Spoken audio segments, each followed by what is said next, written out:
Good morning everybody, welcome sa ating channel. This is Sally Abersal Vlog. First, I would like to congratulate myself having a 3,000 subscribers. So thank you sa ating lahat.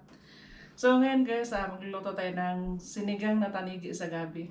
So meron tayong tanigi, meron tayong gabi, sibuyas, sitaw, labanos, mustasa, sinigang mix sa gabi. Ay meron tayong kamatis, dahon ng sibuyas, siling green. So bago tayo magluto guys, mamaya guys ay share ko sa inyo kung paano ko nakuha ang 3,000 subscribers less than a year. So panoorin natin mula una hanggang dulo. So maghuhugas na muna tayo ngayon ng mga gulay.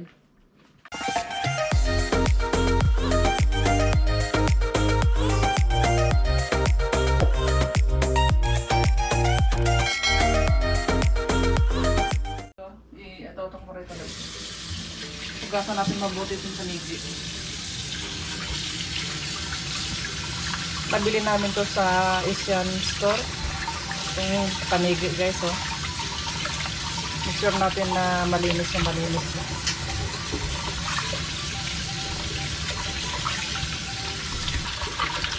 Parang yung mga lupa matatanggal. Kasi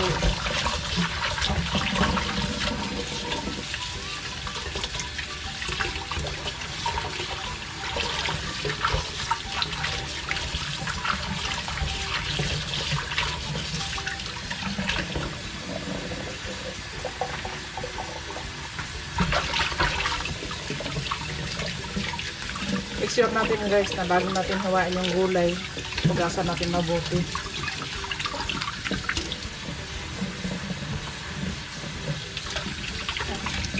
Hindi na magkawasan na isang nito. Nalaglag siguro.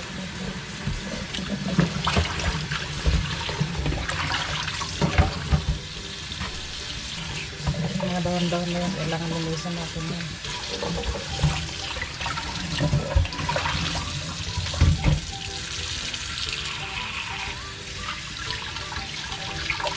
Tanggalin natin yan.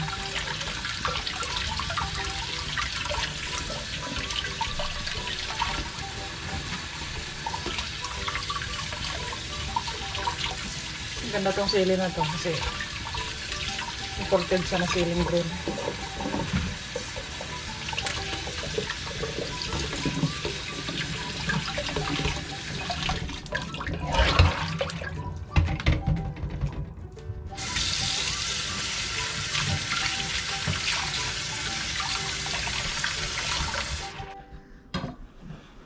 So guys, pakinood lang ninyo guys mula una hanggang dulo dahil mamaya magbibigay ako ng tip kung paano ko nakuha yung 3,000 subscribers less than a year. So magkakaroon tayo ng ideya ngayon, magkakaroon tayo ng mga tip kung paano dumami yung subscribers ko kasi meron akong isang subscribers nagtanong na bakit daw ang bilis daw tumubo ng subscribers ko. So ang gagawin natin, magluto muna tayo. So dito mahal ko. Yan. Iwa muna tayo ng mga ingredients guys, no? Mas the best kung papakita natin sa ano natin, kung ano yung mga ingredients na hiwain natin. Pero mag-ingat lang tayo dahil minsan matalim yung kutsilyo na gagamitin natin. Gamitan natin ng filler.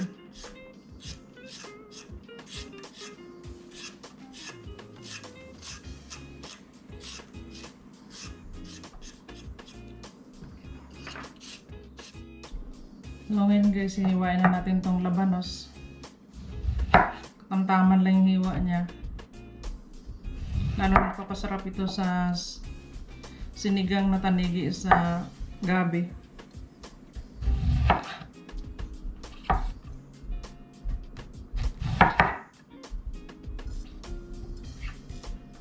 Yan.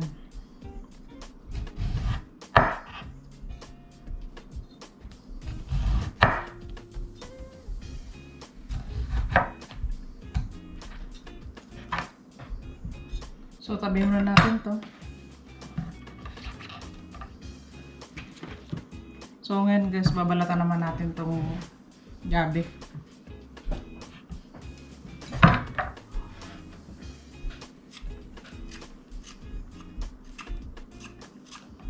Liliit ng mga gabi dito guys, oh. Pero naalala ko na yung sa probinsya, yung tanim ng mga magulang ko. Malalaki yung ano niya, bunga.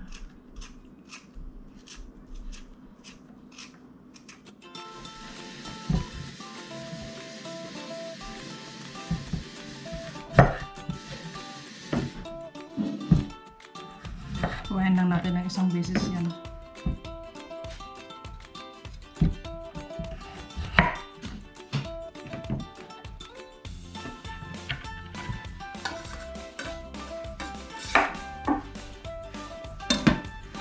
At ngayon naman guys, yung sitaw naman ang anuhin natin.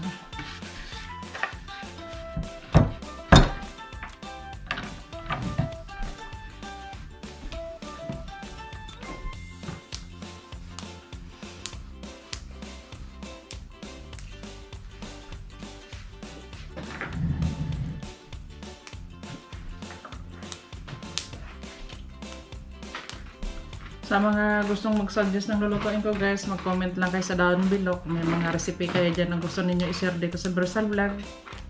Paki-message lang yung Bersal Vlog. At willing kaming magluto ng mga recipe ninyo. So, pagkatapos natin maghiwa ng mga ingredients guys, no, nagpakulo na ng tubig si Daddy at isunod naman natin itong mga sibuyas saka isusunod na, ilagay na natin. So ngayon guys, sunod na natin, ilagay na natin tong kamatis sa sibuyas. Dandahan natin ihulog ng kamatis. Ay sorry, baka mapaso tayo.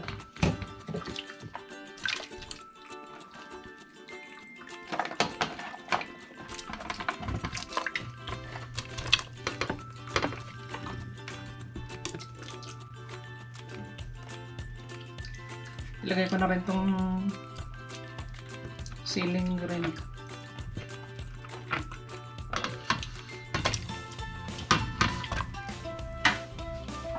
At pakuluan muna natin yan. So hiwain na natin itong dahan ng sibuyas. At itong pinakahuli na ilalagay natin mamaya sa sinigang na tanigi sa gabi.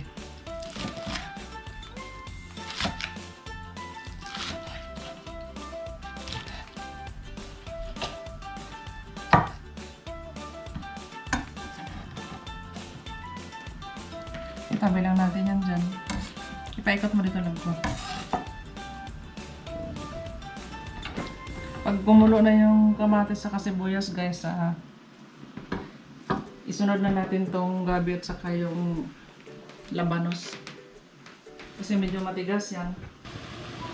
Kaya naman natin lagyan sa medium. At lagyan na natin tong labanos na magpapalasa sa ating sinigang na tanigi sa gabi.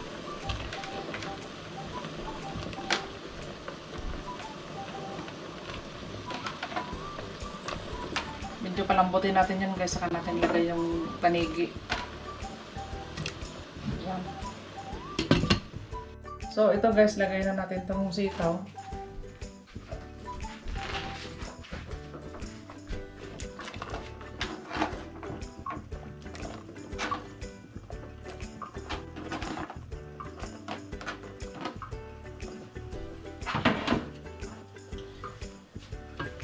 Haluin muna natin. Tama lang yung tubig na nilagay natin lab ko. At ngayon lagay na natin itong tanigi. Wow! Sariwa itong tanigi na nabili namin dun sa may Asian store. Sa may TNT.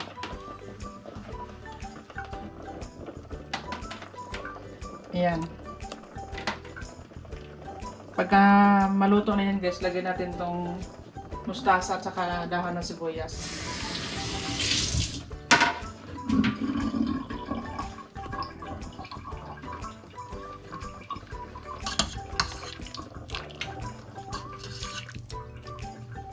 Yan.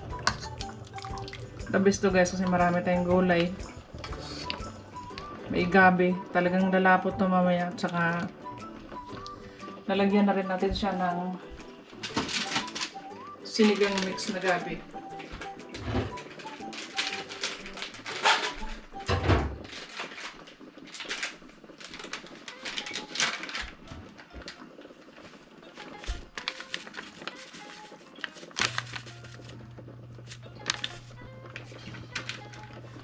So ito yung sinigang mix sa gabi guys. Kaya ito magpapalapat ngayon sa ulam natin.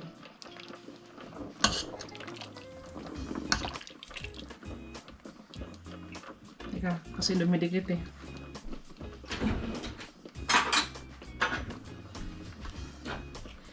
Hindi natin pwede i-direct ibuhos yung isang sachet kasi baka sobrahan naman.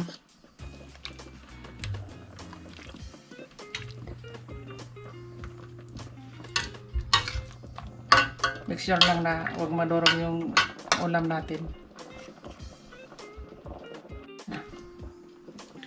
So, siya nga pala guys, sa mga hindi pa nakapag-subscribe ng Barsal Vlog, please panoorin natin at i-share natin at saka pa-subscribe lang din yung channel ko. Maraming salamat sa ating lahat. Tignan natin itong mustasa.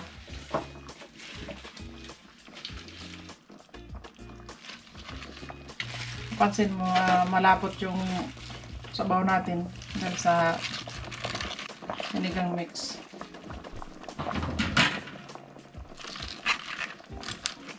Tinabi natin yung isda kasi baka madurog eh.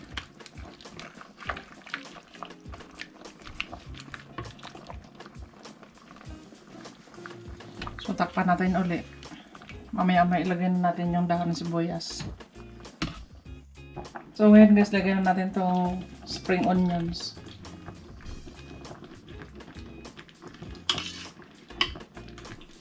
Nako, kasarap-sarap na itong sinigang na tanigi sa gabi. Ang bango.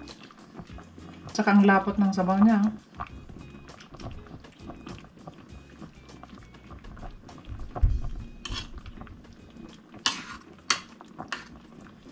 So, luto na siya. At tikman na natin to ngayon.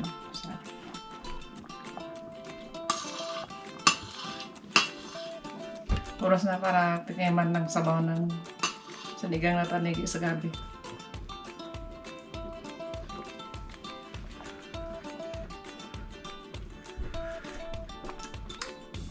Super tasty. Talagang nanot yung sarap niya sa gabi. Tsaka malapot yung sabaw niya. The best talaga.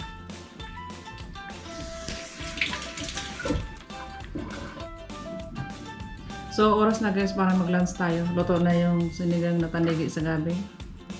So, let's eat. Pero bagong lahat, mag-pray muna tayo. At siya nga pala guys, mamaya pagkatapos kumain, gaya na sinabi ko sa inyo ngayon, isa-share ko sa inyo kung paano ko na-hit yung 3,000 subscribers. Is done in 1 year. So, pray muna tayo. Bili Father, sa anak ko sa way.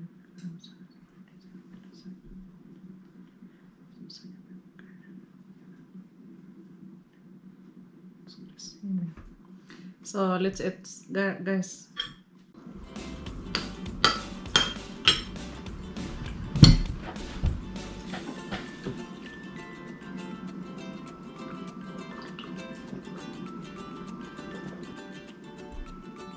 So, siya nga pala guys, no? Yung isang subscribers ko nagtanong sa akin kung paano ko daw na-hit yung 3,000 subscribers less than 1 year. Less than a year. So, first guys, ang gagawin lang natin, keep on vlogging lang. So, meron tayong words na yakap or yakap. So, kung ikaw pa lang ay maliit pa lang yung bahay mo, so, kailangan natin yakap to yakap. Hindi natin pwedeng gamitin yung words na is to is. So, pag naka 1,000 subscribers na kayo guys, please tigil na kayo sa pag yakap to yakap. Keep on vlogging lang. Yun lang yung ma-advise ko sa inyo. At kasi sa guys, kapag yakap to yakap, minsan kinukuha din ng grandpa natin yan. Kasi nalalaman nila na ikaw na ikipagyakapan ka sa iba't ibang bahay. Pero kung naka 1K ka na, pabayaan mo na yung bahay mo at tuloy-tuloy na lang yung pagbablog mo at darating din yung araw na maraming makakita ng mga video mo at sila rin mismo mag-subscribe sa channel mo. Pangalawa guys, kailangan consistent tayo sa mga video natin. Kailangan kasi pinaka-famous na natin ngayon, yung cooking talaga. So lahat tayo nagko-cooking, depende na lang yan sa mga tao kung magustuhan yung pagluluto natin. Kailangan consistent tayo sa mga video natin guys. So, teka saan.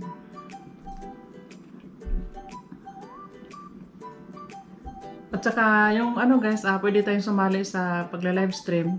Doon pa lang nakikisama rin tayo sa mga kapwa nating YouTubers. Ako guys, YouTubers pa lang ako dahil di pa naman dumating yung sahod ko. Hinihintay ko pa lang yung sahod ko pero may PIN number na ako kaya ang tawag sa akin YouTubers pa lang. Hindi pa ako matawag na vloggers. Hindi pa ako matawag na vlogger. So, isa pang tip ko sa inyo guys, yung thumbnail kasi guys, para sa akin, sabi nila pagandahin yung thumbnail. Pero ako kasi guys, hindi na ako gumagawa ng thumbnail. Bahala na yung YouTube magbigay ng thumbnail doon sa pagbibideo natin. So, yung iba guys, sobrang pagpaganda nila sa sa thumbnail nila. Tapos nagtatanong sila sa akin, bakit ang ganda na ng thumbnail nila? Hindi pa rin dumadami subscribers natin. Dabis talaga una-una, vlogging. Tapos yung sa thumbnail naman, yung sa akin, hindi na ako gumagawa ng thumbnail ko. Bahala na yung YouTube noon. At saka, stop na tayo guys sa pagyakap to yakap. Yun lang ang advice ko. Pero, sabi ko sa sarili ko na okay tong pag-vlog ko dahil less than ayan, nakakuha ko ng 3,000 subscribers. So, yun lang. Keep on vlogging. Keep on vlogging lang tayo at saka huwag na tayong yakap to yakap. Tsaka yun lang, minsan sumali tayo sa pagla-livestream. So magkakaroon tayo ng maraming kaibigan doon. Bahala na silang pumunta sa ating bahay guys. Yun lang at maraming salamat sa mga nanood ng Versal Vlog. Thank you so much sa ating lahat. Palain tayo at mag-ingat tayo. Dobling ingat guys dahil sa panahon natin ngayon, unpredictable pa rin yung COVID. So lagi dobling pag-iingat at thank you so much for watching. See you sa ating next episode.